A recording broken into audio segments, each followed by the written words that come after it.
Kita punya trauma, entah itu fiktif, entah nyata, entah apalah. Kita punya trauma kasus Siti Jenar. Orang yang mendalami la ilaha illallah secara intensif, ya, entah itu disebut kalimat sodo, bosuluk, boseloko, mbah kono pokoknya. Orang yang memahami la ilaha illallah secara intensif, itu pasti menuju ilmu hakikat. Dan menuju ilmu hakikat pasti ngalami hakikat yang khoyali. Ini rungokno tenan iki. Hakikat yang nopo? Khoyali. Dan hakikat yang khoyali ini mulai menipu. Ya, kalau sudah begitu ruwet. Misalnya ngeten nggih. Ketika kula maca nggih diskusi ini utai perdebatannya kali jago mbek Siti Jenar. Saat itu ada Sunan Bonang juga. Kamu sujud pakai apa kali jaga? Ya pakai jasad. Dari Siti Jenar. Daging kamu itu hanya onggokan daging. Nanti itu jadi bangkai. Dan setelah jadi bangkai itu habis. Kamu nanti ditulis Tuhan tidak termasuk yang sujud. Kebuat yang mbok sujud itu bentek. Mikir kan juga. Rugi ke sujud mbek bathuk mbek tangan. Jasad tem sampean kuntek. Ora ana sing crita kowe nak sujud mergo jasad itu mok sampean dadi bang. Lah nek ngono sujud ning hakikat ora usah bathuk, ora usah tangan, ora usah sikil, yo rohem iku lho kon sujud mbek pangeran. Nak sujud mbek fisik ku rugi wong fisik sampean. Mikir kali itu. Mungkin bolak-balik kali Joko mantan wali preman terus jadi debat pusing. Siti Jenar tahu belajar tak tahu menang Irak. Yang jelas yang mulang gak satem orang menangi. Wah, uang ini menjadi perdebatan. Sehingga keyakinannya kayak Siti Jenar, la ilaha illallah itu ya wahdatul wujud itu, innalillahi wa inna ilaihi. Selama ini kalau orang syariat misalnya, orang syariat itu kalau ada orang mati, misalnya Kak Ruhin mati, ini aku kan muni innalillahi wa inna ilaihi raji'un, saiki Ruhin wis mati. Mati itu balik ning pengen. Itu cara wong hakikat kan salah besar. Orang mati itu tidak ada, cara ilmu hakikat dan orang mati itu tidak ada. Roh ini tersiksa di alam fisik. Jadi ruh-ruh ini tersiksa di alam fisik. Karena ketemu ning jasate ruh. Tersiksa dulu. Aku rewape mangane kudu kerja piring Jepang tersiksa roh. Asal roti mau tersiksa. Misalnya kiai pemangan udah kudu pidato 2 jam bareng tersiksa. Roh iki napa? Tersiksa. Mergo roh ora buta mangan, ora buta ngombe, tapi gara-gara melok fisik. Paham ya? Lho ini tenang sih. Kenapa rai bener. Lah kula boten. Sampeyan betul lho guru waras maksudnya nggih. Artinya waras secara akademik karena ada referensi, ada marojek, nggih. Waras secara hakikat. Kula niku umpama merasake sampeyan wis ilmu hakikat. Artinya saya juga ngalami ilmu hakikat. Lan ketika sing aran hikam, wong ora tau mukasafah ora usah jadi ulama. Entah sekian detik ulama itu harus pernah mukasafah. Biar merasakan ilmu napa? Ada. Tapi ilmu hakikat itu bisa dilogikakan sebelum sampean sampai secara musyahadah. Paling enggak bisa sampai secara logika. Manusia itu mulai Nabi Adam sampai sekarang itu kan punya roh. Dan roh itu tidak makhluk. Ya, roh itu tidak makhluk. Ketika roh itu diletakkan di jasad, dia itu tersiksa. Karena ketika dia ke jasad fisik, namanya mengalami keterpisahan dengan yang abadi. Dia ini yang jasad fisik, tersiksa. Karena dia harus di alam yang kasat mata, alam mulki. Tersiksa. Ketika dia tersiksa, semelok ruhin, akhirnya dia mangan kangelan, akhirnya lesu mangan. Padahal roh gak butuh mangan, perlu dicatat, roh gak butuh. Ya ora butuh gunung kidul barang kan ora butuh rapi. Paham kan? Ya ora butuh putus cinta, ora butuh pegatan, ora butuh macam-macam. Paham? Tapi karena dia nemplek jasad sing butuh mangan, butuh rabi, butuh wedoan macam-macam. Akhirnya roh tersiksa. Suatu saat kalau roh ini dalam bahasa manusia mati, ini dalam bahasa manusia mati. Ini hakikatnya roh itu tidak mati, dia kembali ke habitatnya. Ini disebut innalillah. Kita ini dari awal ya dengan Allah. Wa inna ilaihi juga kemudian nanti kita pasti kembali ke Allah.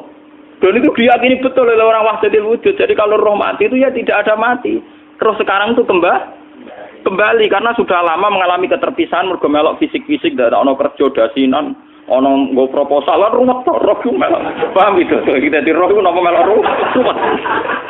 Lah roh ya tersiksa aku ora butuh mangan, ora butuh proposal bocah ngalor. Itu tersiksa. Makanya dalam cerita-cerita Jalaluddin Rumi yang otentik di kitab-kitab begitu. Ketika beliau mau meninggal, muridnya itu nangis. Dari Jalaluddin Rumi, kamu jangan nangisi saya ini mau pesta, saya ini mau pesta perkawinan. Kamu tidak merasakan penyesalan saya. Saya ini lama menyesal karena harus hidup bersama kamu. Terus saya ini tersiksa karena ngalami alam yang rusak, yang fana. Alam yang fana. Harusnya roh saya itu di alam abadi, bukan di sini. Maka jangan tangisi kematian saya. Kematian saya adalah kembalinya roh ke habitatnya. Semenjak itu kematian dianggap malam perkawinan. Karena roh kembali.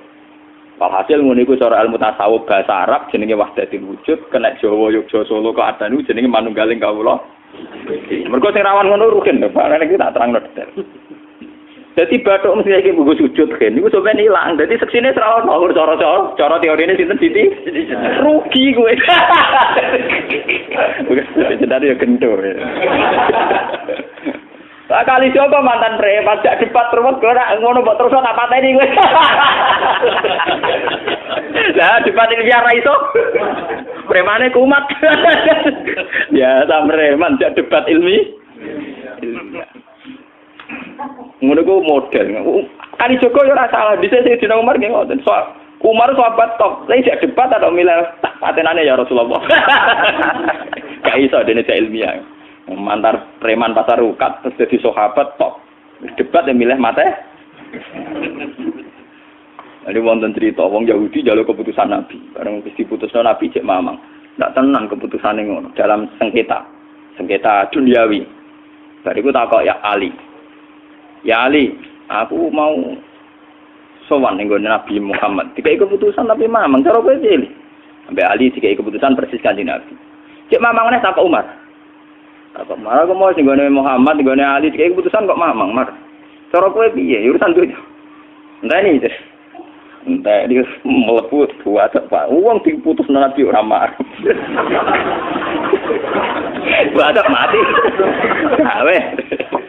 Mereka mantan apa? Cara mantan intelektual atau intelektual kan ya wajar wong Yahudi kok percaya Nabi. Kan bareng cara Ali wis gak percaya wis kandhani. Ora percaya Ali tenan. Lah ora bapatene. Ya wajar wong Yahudi kok percaya Nabi, nak percaya ora situ Yahudi Muslim. Lah Ali situ Gustur. Lah Gustur ra beda piye tenang. Ali nyen ngoten watake ngoten.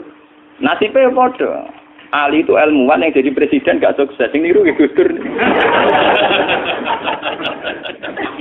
Mergo ning dinggo nek wong pinter mimpin ra sukses. Wong pinter gampang maklumi. Lah misalnya kita jadi kiai wong pinter, kayak santri ini pacaran, maksud itu jangan langsung cawe itu, wah ruwet, terus malah dalil di nalina tubuh syahwat minan, iya pondok tanpa pelaturan, paham ya, ruwet dah, mana jogeman, di kiai pinter teman-teman itu jogeman, sing biasa, wah ono syariatnya sidik-sidik, sing kemana ono santri pacaran tersinggung, ono santri nakal tersinggung, sing ono rasane lah, dunia ono apa? Nah, meguru kula nu urusan ilmu semi hakikat. Sehingga kayak Siti Jenar, cara pandang Siti Jenar itu masuk betul ning gone pemikiran para santrinya. Kados Ki Ageng Pengging, siapa masuk betul karena masuk akal. Cara mereka napa? Betapa ndak ada artinya fisik ini. Nah, kalau semua fisik ini ndak ada artinya, kemudian yang ada artinya itu roh, perjalanan apa? Perjalanan roh, sehingga diartikan inna lillah wa inna ilaihi raji'un. Inna sholati wa nusuki wa mahyaya wa mamati lillah.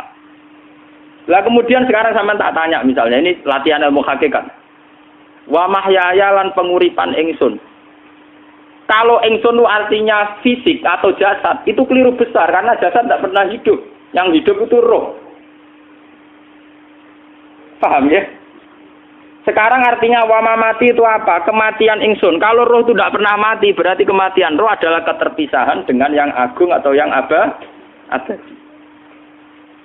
Dan semuanya itu lillahi rabbil alamin. Sehingga mereka mengatakan kematian itu satu pesta. Mulane kados Bilal ditakoki, ya Bilal, ketika murid-muridnya nangis bergape mati, Bilal ge seneng ae. Godan nalqal akhibah Muhammad dan wa khisbah. Gak nak mati malah senang tuh ketemu kekasihku. Sebab itu kematian tidak pernah jadi problem bagi mereka sing soleh, sing menembus ilmu hakikat. Paham? Tapi ilmu hakikat kayak ini itu yang diyakini Siti Jenar, diyakini Jalaluddin Rumi, diyakini para wali-wali wahdatul wujud. Dulu Syekh Husain Sinten Al-Halal. Itu kemudian melahirkan prahara syariat. Prahara apa? Syariat. Sebab itu Wali Songo, oke Siti Jenar benar dalam filosofinya, tapi harus dibunuh. Karena menjadi prahara syariat. Sama dengan yang dikatakan Nabi itu benar, tapi menjadi prahara syariat. Akhirnya disomasi oleh Umar radhiyallahu anhu. Jadi sebetulnya sama, pola-pola ceritanya sama. Intinya sebuah ilmu hakikat harus dikawal napa? Syariat. Nggih kula bolak-balik, contoh paling gampang wit pisang. Wong nak mangan gedang kulitnya tetap dibuang. Tapi umpama gedang dari awal ora usah kulit, ra sido dadi gedang. Paham nggih? Meskipun kon ape dipangan ya dibuang. Tapi kita tidak bisa membayangkan pisang dari awal tanpa napa? Mbah kekeringan, mbah bosok, mbah ora sido dadi napa? Pisang. Terus pentingnya syariat lagi begini, gitu. Malah penting ngaji wali-wali syariat yang pinter kados Sunan Kudus, kados Sunan Bonang. Andai kan tidak ada syariat itu dunia pun mesti rusak. Contoh paling gampang masalah pornografi, porno aksi. Jadi jenengan aja omongi ngono iku ngakak-ngakak deh. Dari pangeran wis pirsa, kowe nek klambi pangeran ora tentara ya ora usah klambenan. Wong ora ana gunane. Kalau yang paling penting itu nazarullah, kenapa kowe klambenan barang? Wong kowe klambenan ora pangeran tetep pirsa. Nyatane si jenar nak mulang nggih coba klambenan lah intine napa? Dinya ada nabi Sunan Bonang. Nah kowe percaya kabeh nazarullah ora usah napa? Klambenan. Tetapi teori ra usah klambenan yo dinggo tenan. Mulane nek pas do wiridan aliran sesat ciri utama. Kira klambenan tenan. Lah ruwet to. Lho iki tenan iki cerita. Iki pentingnya ngaji nggih. Ben sampean ngerti variasi riwayat kemudian kita orang syariat harus kayak apa, kemudian kenapa menjadi aliran wahdatil wujud. Lah terus kita-kita ini ya, kita-kita ini kan orang syariat. Memang kalau manung syariat itu akeh kok sampean-sampean siji mesti ra kramat. Modele ora ada duwe bingung, ruwet. Urip wong syariat lho apa? Dineng bojo wedi, dineng tangga wedi, pengaruhe menurun. Pancen orang syariat itu banyak kriminal tauhidnya itu memang jelas. Malah kiai-kiai peken nak ketemu kiai-kiai sing setengah jadah wedi mergo iso nebak atine. Ndekne meriang nang ngono. Sing kiai ra tau salat keramat padahal ngambungan wong. Sembudina salat 4 waktu kok ora tau keramat. Wong ape buah utang tanggane iku keramat apane? Sing kono ngawur-ngawur sowan pirang. Meriang oleh syariat ngadepi wong hakikat napa? Mulane jogeman dadi wong syariat sing ngene iku bahaya. Nah kula mboten ngarah. Sampai dadi wong syariat sing ra keramat. Bahaya sekali itu bagi perjalanan agama. Kalau sering ketemu kiai-kiai yang terkenal keramat di Juwaduk tiang-tiang hakikat. Ditantang kanca-kanca kula wani, tantang aku tetep rawani kok. Mikir deh. Karena orang yang sama-sama ke jalur hakikat tetap punya alamat, tetap wonten simahum fi wujuhi min asaris sujud. Cara pandangnya mesti sama. Kalau nanti ketemu murid, ya artinya yang ikut aliran Siti Jenar, dia ada sholat, ada apa, hidup di satu tempat gitu. Padahal dia bisa baca ihya. Dulu pernah mondok di Mekah, pernah di Irak. Itu ya meresahkan para kiai. Kemudian sebagian mereka minta saya suruh ketemu. Ya walhasil kalau ketemu pertama ya. Jenengan Gus Ba, tapi zaman roh jenengku teu pernah tak arani muka sapa. Nggih biasa mawon. Kula ora usah kenal jenengan nggih kenal. Dadi kula nggih biasa mawon. Lah niku pernah ngajari ajaran. Saya lha Gus ning donya tak enteni mau turu ngenteni mati ngono lho Gus kok repot. Ijaban kula terus enak.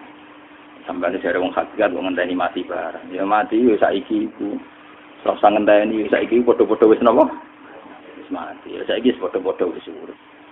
Wis padha kabeh. Nah cara ilmu hakikat kan terus sama semua.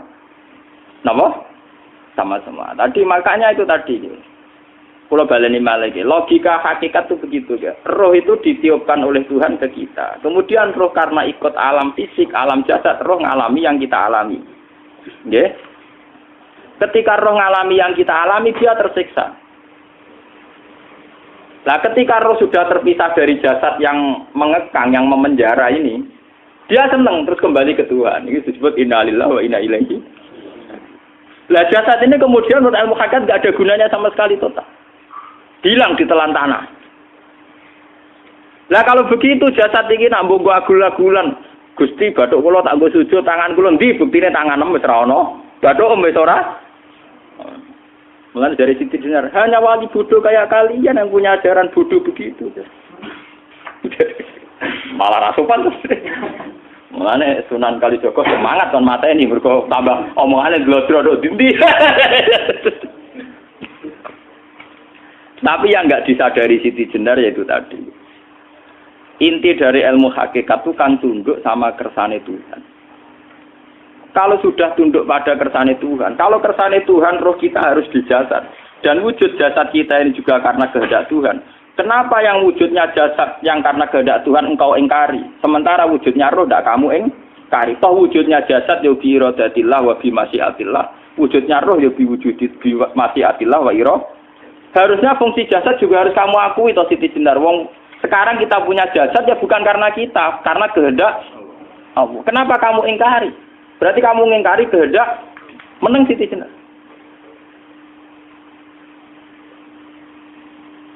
Makanya hakikat yang pertama Semi itu pasti khayal. Lah Siti Jenar itu hakikatnya baru yang sampai khayal itu. Sehingga dia tersesat. Sebetulnya kalau sudah hakikat beneran itu tidak perlu khayal begitu. Artinya tidak perlu khayal jasad kita sing senajan ora ana gunane ini. Tetap piye wae wujudnya karena kehendak Allah. Juga kita harus terima. Apapun kekurangannya, apapun kenaifannya, ironisnya harus kita terima. Ini sebagai bentuk penerimaan kita pada masyiatil. Begitu juga keadaan roh kita sebagai penerimaan atas masyiatil. Meskipun ada teori-teori roh yang lebih valid. Lebih valid misalnya begini. Kanjeng Nabi itu suatu saat ininya terputus karena perang Uhud.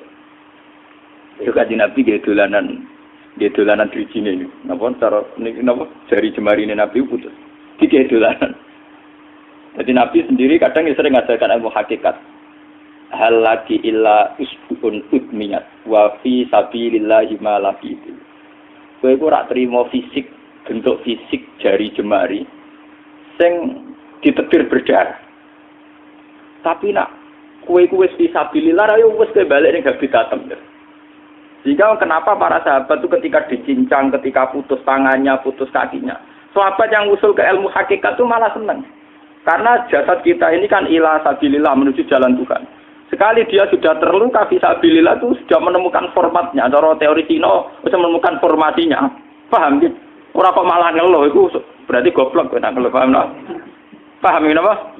Jadi, makanya Nabi ngendikan ya itu sudah ketemu formatnya. Ketika rohnya para syuhada nanti kembali ke Tuhan ya ketemu formatnya lagi. Itu disebut wala taqulu lima yuqtalu fi sabilillahi amma. Dia tidak mati sesuai formasi awal, yaitu roh kembali ke Tuhan dan jasad ikut mengawal. Lah itu Nabi kadang ya pakai ilmu hakikat begitu. Mulane kula bolak-balik matur, kula niku nggih mulai umur 20 tahun napa pinten. Kula ngateni nggih gadah penyakit dan ekstrim penyakit saya. Sampai saat ini kula nak ngobatno ndak lebih 50% nggih karena saya tetap berpikir. Misalnya cara syariat kan berobat, tapi cara hakikat apa betul keberadaan saya di alam ini penting. Sehingga aku kepengen urip tak bela-belani ngantek entek atusan juta. Jangan-jangan penting mati ikut timbang uripku. Lah nak ngono lha apa tak bela-belani? Entek atusan juta. Jadi misalnya kita berobat ya mau ya dari nabi kan berobat ya berobat. Pokoknya kita Islam masih mau gerutu kadang orang paham. Sekali kamu mengamati dengan sisi hakikat, coba sekarang sampean pikir, coba sekarang nggak pakai logika hakikat, pakai logika syariat saja. Saya ini misalnya asetnya 10 juta, misalnya, saya punya aset 10 juta. Tapi misalnya aku rugi nawan atau dipengaruhi di masa depan sama kayak kulo kan soalnya cara teori di masa misalnya kulo ruhin, artinya kere di duit 10 juta aset. Tujuan saya sembuh kan supaya aku iso sembuh sehat, engkau iso kerja untuk anak. Tapi karena saya sakit nanti operasi tidak 10 juta. Operasi tidak 10 juta. Wong aku repair mesti iso marisi anak. Apa meneh nak duit 10 juta tak ada gue berobatku, malah jelas ra iso marisi. Lah nak ngono penting matiku ya dibagi 10 juta. Karwan iso diwaris langsung. Sementara anak aku mari dibiayai 10 juta, rong mesti mari 10 juta mesti entek. Artinya tidak ada jaminan kalau berobat itu secara visi ke depan lebih baik. Soalnya malah ngentekno donya nggak jelas akibat positifnya. Misalnya tetap lumpuh, duwe teori loh. Bapak artinya apa? Teori hakikat tetap lebih benar bahwa hidup itu tidak ada artinya. Semua itu tidak ada artinya. Berobat apa enggak berobat semuanya tidak ada arti. Teori loh gini. Sehingga kalau kita tengah-tengahnya aja tengah-tengah. Kasus kula misalnya loro nggih berobat. Gusti separuh kalau ngelakoni syariat, tapi sebagai kalau ulama fikih, separuh kalau lakoni apa? Jadi kalau tetap buatan ngarah obat 100%. Tapi orang ngarah berobat, wong kalau tiang apa? Syariat. Tapi memang faktanya itu begitu. Cara Kanjeng Nabi kadang Kanjeng Nabi berobat. Kadang Kanjeng Nabi wis nikine tercincang dige guyonan. Wa laki illa usbuun udwiyat. Ora kok driji sing gak melok-melok. Nah, bukti bahwa jasadnya begitu tidak penting. Kayak Said Hamzah. Menurut Said Hamzah nganggep wahyu bentone ra karuan. Kalau teori Siti Jenar itu benar, teori Jalaluddin Rumi benar teorinya lho, ora kok ra salate lho nggih, maksudnya pun nganut ra salate. Benar cara analisis roh. Ketika Said Hamzah dinyatakan mati oleh manusia, oleh hukum manusia dinyatakan mati karena dia sudah tidak bergerak. Dalam teori hakikat kan rohnya Said Hamzah sudah fi khawasili tuyurin khudrin. Rohnya sudah diambil Tuhan, tidak mati. Paham ya? Ketika rohnya Said Hamzah sudah diambil, jasad ini sudah tidak punya rasa. Sekarang secara syariat kasat mata kita tahu, wong jasad nak diinfus, di sayat-sayat dioperasi ora kroso. Apa meneh saiki ruhe wis bisa. Lah ya jasad itu cek gampange, dioperasi dibius saja terus tidak kerasa. Apalagi rohnya sudah diambil. Lah saiki bayangkan, ketika Sayyid Hamzah itu sudah di atas, niku kira-kira dul wahsi ra wong bentuk. Lho wong kok baca igabus. Ketika jasad benar-benar tidak penting, kemudian jasadnya Sayyid Hamzah kan dicincang oleh wahsi. Ketika rohnya sudah diambil kan Hamzah tidak merasakan. Berarti Sayyid Hamzah guyu-guyu wahsi. Wahsi cek bentuk nih gabus dicincang. Paham ya? Lho niki tenan. Artinya ketika pandangan manusia iba kepada Sayyid Hamzah karena dicincang, dimutilasi oleh wahsi. Wahsi tidak mengalami Pak Sinten, Sayyid Hamzah tidak mengalami apa-apa karena rohnya sudah bersama Tuhan. Dan iso wae Sayyid Hamzah malah guyu-guyu wahsi. Cek goblok gabus kok dicincang. Lah nak ngono rak mirip, makanya dalam hal ini itu dalam teori roh itu sebetulnya Siti Jenar tidak sesat dalam teori roh. Tapi jangan katakan itu penemuannya Siti Jenar. Siti Jenar itu terlambat. Sebelum itu ada Husain Al-Khallas, sebelum itu ada Jalaluddin Rumi, sebelum itu juga ada sahabat, ada nabi.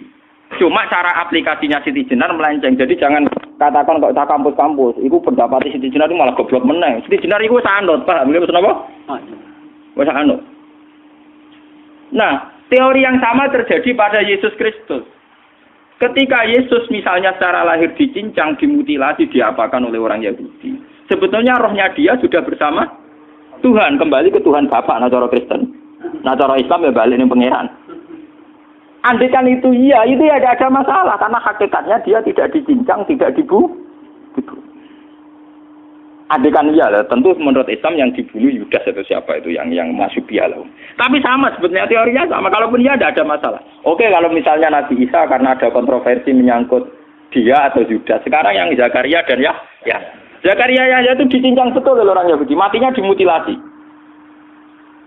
Tapi dia tidak apa-apa.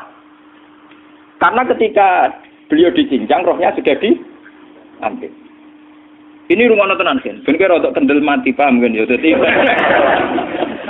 maksudnya niku kula ajari nak mati itu tidak problem nggih. Niki kalau urip wedi lho.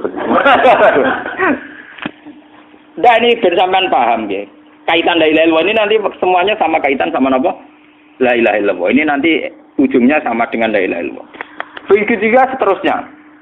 Misalnya Yahya kalian sinten? Zakaria. Ketika Tuhan ditanya, jadi tenggene alam malakut pengiran ditakok, ya Allah, Yahya dan Zakaria itu kan hamba pilihan engkau. Ketika dicincang kok jenengan biarkan. Endi Yahya Zakaria dicincang? Aku iku ora goblok dari pengiran. Sedurunge dekne dicincang jasate ruhe tak jipuk. Dadi dekne ora krasa blas. Begitu juga yang tafsir-tafsir sampean lihat wa Maryama. Sayyidah Maryam yang istrinya Fir'aun. Itu kan dia iman sama Nabi Musa. Asiyah, ya. Asiyah imro'ati apa? Fir'aun. Asiyah imro'ati Fir'aun, ya. Itu kan dihukum oleh Fir'aun.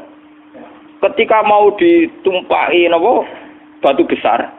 Iku Allah ketika di pangeran, ya malaikal mauti, cepat ambil rohnya sebelum dihunjami batu besar. Terus rohnya diambil. Sebab itu dalam hukum Tuhan, Tuhan itu tidak merasa bahwa Tuhan membiarkan Asiyah, membiarkan Hamzah, membiarkan Yahya, membiarkan Zakaria. Dalam hukum Tuhan, semua orang ini roh-roh terhormat. Akhirnya nak anggo teori iki sing nyincang malah goblok, wong gabus goblok cincang ngono dadi. Nak anggo teori iki malah berbalik, sing goblok sing nyincang. Paham?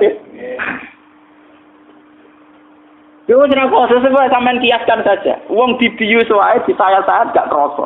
Kaya apa nak ruhe bener-bener wis tercabut terpisah. Rasane ning ndi?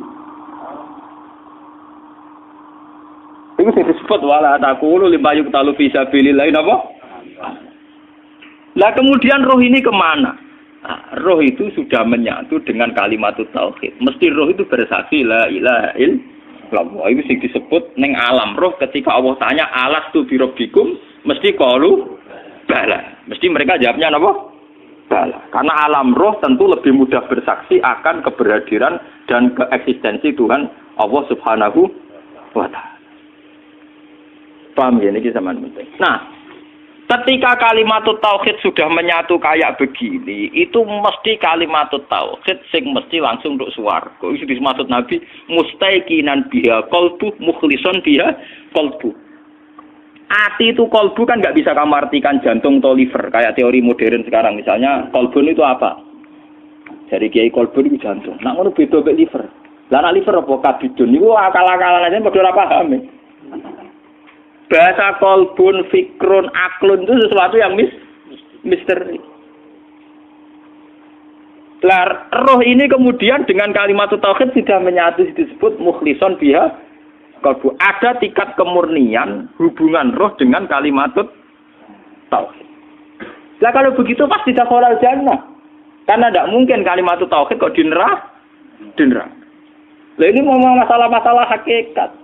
Wong sing gak tahu petualangan hakikat, momene sing sering bingung bakas duit, bayar kredit, utang jatuh tempo, ora usah melok mikir, utek wis entek go mikir duit.